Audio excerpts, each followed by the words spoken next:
Hi friends, ఈ రోజు మనం శ్రీమద్ భగవద్గీత 9వ అధ్యాయం రాజవిద్య రాజగుహ్య యోగ సారాంశాన్ని చెప్పుకుందాం. సంజయుడు ధృతరాష్ట్రునకు కురుక్షేత్ర పుణ్యభూమి యందు తాను చూసినటువంటి విశేషాలన్నీ ఇలా చక్కగా చెబుతున్నాడు. శ్రీకృష్ణ భగవానుడు అర్జునునితో గుప్తము అనుభవయుక్తము అయినటువంటి బ్రహ్మజ్ఞానమును అసూయలేనటువంటి నీకు ఉపదేశించెదను, వినుము. దీనిని గ్రహించిన మోక్షమును పొందగలవు. ఈ బ్రహ్మ విద్య విద్యలకెల్లా రాజు.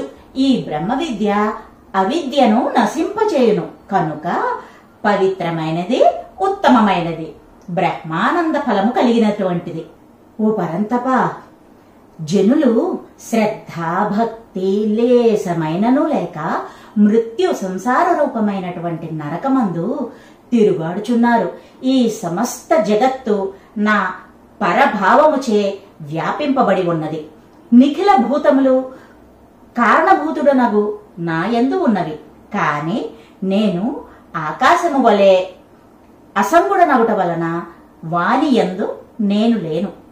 నా యోగమాయా వైభవమును చూడుము. నేను సర్వజీవులను పుట్టించి పోషించుచు వానికి నిమిత్త ఉపాదాన కారణభూతుడనై ఉన్నాను. అంతటా సంచరించు మహావాయువు సదా ఆకాశమున వెలయునట్లు నా యందు సర్వభూతములు ఉన్నవని గ్రహింపుము. కౌంతేయ, సమస్త జీవులు ప్రళయకాలమందు నా అపరా ప్రకృతి యందు లీనమగుచున్నవి. కల్పాది యందు ఆ జీవులనే నేను మరలా సృజించుచున్నాను. ఓ ధనంజయ, ధర్మాధర్మ రూపములకు విషమ సృష్టి కర్మలయందు నాకు ఆసక్తి లేదు. నేను అధ్యక్షుడనై ఉన్న కారణమున జగత్తు జన్మ స్థిత్యా అవస్థలయందు పరివర్తనమునందుచున్నది.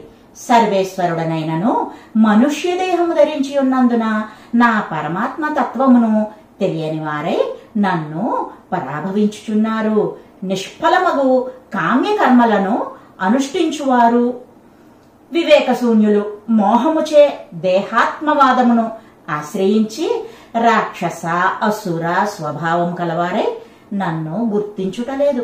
కాని పార్థ, దేవతా స్వభావమును ఆశ్రయించిన మహాత్ములు నన్ను నాశరహితునిగను నిఖిల ప్రాణులకు కారణభూతుడనను తెలుసుకొని సేవించుచున్నారు. నన్ను స్తోత్ర మంత్రములచే కీర్తించుచు మహావ్రతములు చేయుచు నమస్కరించుచు ఉపాసించుచున్నారు. విశ్వరూపుడనగు నన్ను జ్ఞానమనుడి యజ్ఞముతో పూజించుచున్నారు. అన్నము దేవపితృ యజ్ఞములందు యజమాన పురోహితాదుల వాక్యరూపమగు మంత్రము, ఆజ్యాది సత్వ హవిస్సులు, ఆహవనీయాది అగ్నులు, హవన కర్మము ఇవన్నీ నేనే.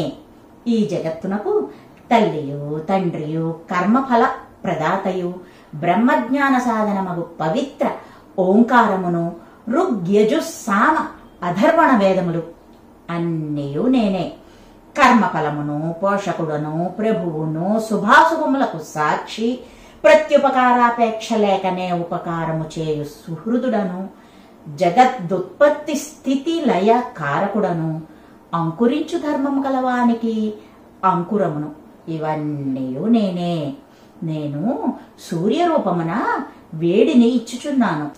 ఆ వేడి వలన వర్షాకాలమున వర్షించిన జలమును ఆకర్షించుచు తిరిగి వర్షాకాలమున వర్షించుచున్నాను. దేవతల అమృతతత్వము, మానవుల మృత్యువు తత్కారణమగు అవ్యక్తమును నేనే. వేదములు తెలిసిన వారు అగ్నిష్టోమాది యజ్ఞములు చేసి యజ్ఞాంతమున సోమపానమునర్చి పాపములు పోగొట్టుకొనిన వారే స్వర్గగమనమును కోరుచున్నారు. వారు పుణ్యఫలమగు ఇంద్రలోకమును పొంది దేహోపభాగ్యములకు భోగములను అనుభవించుచున్నారు. తదుపరి భోగ కారణమగు పుణ్యము నశింపగా కర్మభూమియగు మనుష్యలోకమున తిరిగి జన్మించుచున్నారు. ఇట్లు కేవలము వైదిక కర్మలను అనుష్ఠించుచు గర్భవాసాది యాతనలతో కూడినటువంటి సంసార చక్రమున తిరుగాడుచున్నారు.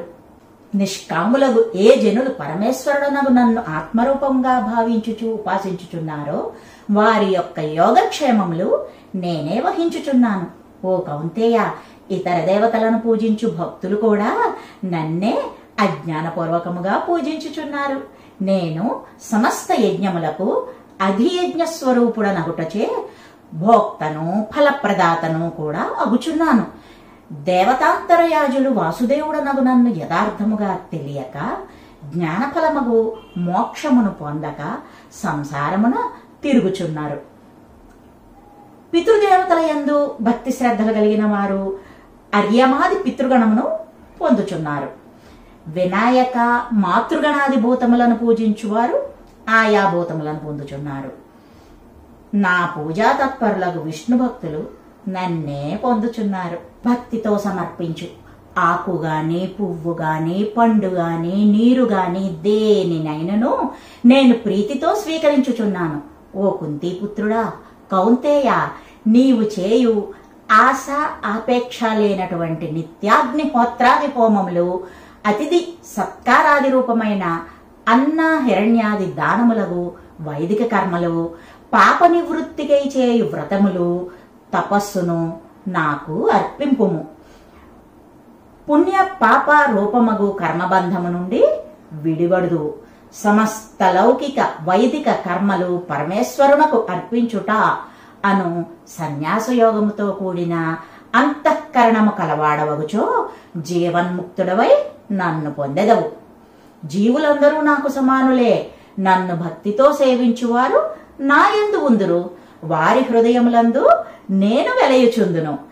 పరమ క్రూరుడు కూడా నన్ను అనన్య భక్తితో భజించిన అతనిని సాధువనియే తలంపవలెను. అట్టి సాధుభక్తుడు దురాచారము వీడి శీఘ్రముగా ధర్మాసక్త చిత్తుడు అగుచున్నాడు. నిత్య శాంతిని పొందుచున్నాడు.